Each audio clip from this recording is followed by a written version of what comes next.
আসসালামু আলাইকুম প্রিয় শিক্ষার্থী, দাখিল 2025 শিক্ষাবর্ষে তোমরা যারা দাখিল পরীক্ষায় কালকে বসতেছ, তোমাদের জন্য বিষয় রয়েছে কোরআন মাজিদ পরীক্ষা। এই কোরআন মাজিদ পরীক্ষার বিভিন্ন গুরুত্বপূর্ণ প্রশ্ন এবং প্রশ্ন কাঠামো, কোনগুলো প্রশ্ন তোমাদের পরীক্ষায় আসছে সেগুলো বিষয় নিয়ে আমরা বিস্তারিত আলোচনা করব।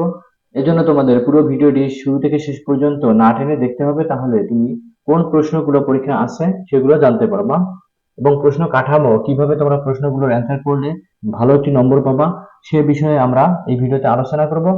আমি গুরুত্বপূর্ণ যে আলোচনাটি করব, একটি সময় ফিক্সড করে না দিয়ে তোমাদেরকে পুরো ভিডিওটি দেখে প্রশ্নগুলো তোমরা দেখে নিবা, যাতে তোমাদের কালকা পরীক্ষায় বসা মাত্র তোমাদের ভালো একটি প্রিপারেশন হয়ে যায়।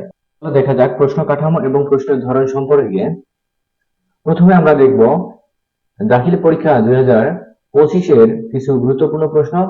বহু নির্বাচনী পরীক্ষায় কোরআন মাজিদ ও তাজবিদ কোরআন মাজিদ ও তাজবিদ সময় তোমাদের এমসিকিউ এর জন্য, অর্থাৎ বহু নির্বাচনীমূলক প্রশ্নের জন্য সময় থাকতেছে 30 মিনিট, পূর্ণমান হচ্ছে 30। তা তোমাদের হচ্ছে বিষয় কোডটা হচ্ছে কি 101, অর্থাৎ 101, এবং সেট কোড হচ্ছে গ। এখানে গুরুত্বপূর্ণ যে বিষয়টি সেটা হচ্ছে সেট কোড।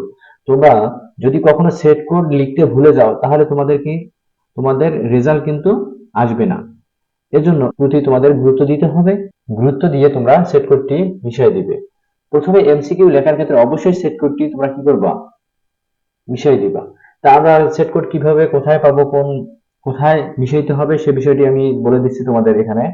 তা দেখো, এখানে এরকম একটি ফরম্যাট তোমাদের দেওয়া থাকবে, অর্থাৎ ওয়েমার শিট তোমাদেরকে দিবে।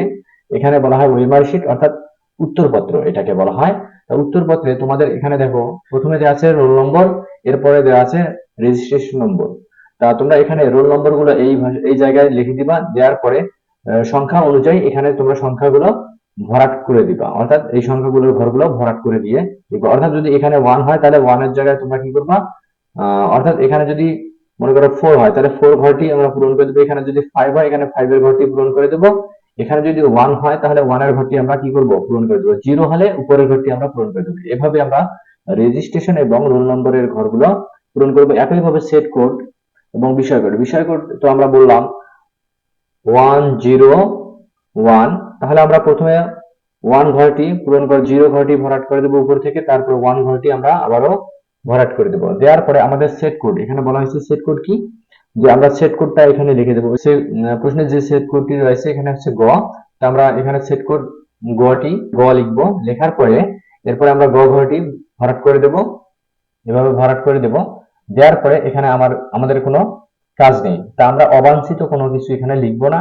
এখানে জাস্ট শুধু শ্রেণীকক্ষে, অর্থাৎ কক্ষ পরিদর্শক যিনি রয়েছে তার এখানে সিগনেচার হবে এবং উনি তারিখ লিখবেন। তাছাড়া তোমরা শুধু এখানে উত্তরপত্র, রেজিস্ট্রেশন, রোল নম্বর এবং বিষয় কোড, সেট কোড এবং সহকারে তোমাদের প্রশ্ন নম্বরিং, যে প্রশ্ন নম্বর গুলো দেওয়া আছে, প্রশ্ন নম্বর অনুযায়ী তোমাদের কি করতে হবে, ঘরগুলো পূরণ করে নিতে হবে। তা আমরা এগুলো আলোচনা করলাম। এরপরে আমরা কিভাবে ঘরগুলো পূরণ করব একটু দেখে নেই। প্রথমে আমরা প্রশ্নটা দেখব। এখানে প্রশ্ন রয়েছে 1, অর্থাৎ 1 নম্বর প্রশ্নের যে উত্তরটি সঠিক হবে, অর্থাৎ ক, খ, গ, ঘ দেওয়া আছে, এর মধ্যে যদি ঘ হয় তাহলে আমরা কি করব, ঘ উত্তরটি এখানে দেব, অর্থাৎ 1 এর ঘ ঘরটি আমরা পূরণ করে দেব। এবং একইভাবে যদি আমরা এখানে অনেকগুলো সংখ্যা দেওয়া আছে, অর্থাৎ 30টি ঘর দেওয়া আছে, 30টি ঘরের মধ্যে আমরা কি করব, বা 50টি থাকতে পারে, এখান থেকে আমরা কি করব, যে যদি মনে করো 2 নম্বর প্রশ্নটি তোমাদের অ্যান্সার জানা নেই, বা তোমার মনে করো 5 নম্বর প্রশ্নটির অ্যান্সার জানা আছে, তাহলে তুমি কি করবা, এখানে তুমি এখানে 1, 2, 3 বা 4 ঘরটি তোমরা লিখবা না, মানে এখানে ভরাট করবা না। তাহলে তোমাদের ভরাট করতে হবে কতবার, পঞ্চম ঘরটির যে সঠিক অ্যান্সারটি সেটা আমরা ভরাট করে দেবো। যদি তুমি মনে করো যে আমি 1 নম্বরের পরে 2 নম্বরটি পূরণ করবো, অবশ্যই কোশ্চিনের যে 2 নম্বর প্রশ্নটি রয়েছে এই কোশ্চেনের 2 নম্বর প্রশ্নের অ্যান্সারটি তোমাদেরকে ওখানে ভরাট করে দিতে হবে। তুমি যদি মনে করো যে 4 নম্বরের অ্যান্সার এখানে 2 নম্বরে দেবো, তা কিন্তু হবে না ধারাবাহিক। তাহলে আমরা এইভাবেই ওই মারের যে অ্যান্সার পত্র, উত্তরপত্রটি আমরা এভাবে ভরাট করে দেব। এরপরে আমরা বিস্তারিত যে লিখিত বিষয়টি রয়েছে সে বিষয়ে আমরা একটু আলোচনা করতেছি। আলোচনা করার পূর্বে আমরা বলতেছি সময় এবং পূর্ণমান সম্পর্কে। তাহলে সময় আমাদের থাকতেছে কত, 2 ঘন্টা 30 মিনিট, এবং পূর্ণমান হচ্ছে ৭৭। সৃজনশীল প্রশ্নের মধ্যে তোমাদের যে কাজগুলো করতে হবে, এখান থেকে আমাদের ডান পাশে দ্রষ্টব্য রয়েছে, ডান পাশের সংখ্যা প্রশ্নের পূর্ণমান জ্ঞাপক প্রদত্ত উদ্দীপক গুলো মনোযোগ দিয়ে পড়ে সংশ্লিষ্ট প্রশ্নগুলো যথাযথ উত্তর দাও এবং সহ মোট 7টি প্রশ্নের উত্তর দিতে হবে। তাহলে আমাদের এখানে প্রশ্নের আনসার করতে হবে কয়টি? 7টি প্রশ্নের। তা আমরা কিভাবে, যতটি প্রশ্নে দেয়া থাক এখান থেকে আমরা নির্বাচন করব কয়টি? 7টি প্রশ্ন। এভাবে আমরা উত্তরপত্রে লিখে দেবো। আর উত্তরপত্র লেখার নিয়মটা হচ্ছে কি, যদি তুমি 1 নম্বর প্রশ্নটি লিখতে যাও অবশ্যই সময় মেনটেন করে তোমাদেরকে লিখতে হবে। যেহেতু 7টি প্রশ্নের জন্য আমাদের 2 ঘন্টা 30 মিনিট, তা অনেক অল্প সময় মনে হচ্ছে, তার জন্য আমরা কি করব, প্রশ্নগুলো বুঝে এবং অবাঞ্ছিত কিছু না লিখে আমরা আহ, প্রশ্নকে মিল রেখে আমরা উত্তরগুলো লেখার চেষ্টা করব। উত্তরগুলো কিভাবে লিখবো, মনে করো যে ক প্রশ্নের ক্ষেত্রে আমরা 1 মার্কের জন্য কি করব, এক বাক্যে বা এক কথায় বা একটা শব্দ দিয়ে বা 2টি বাক্যের মাধ্যমে লিখবো।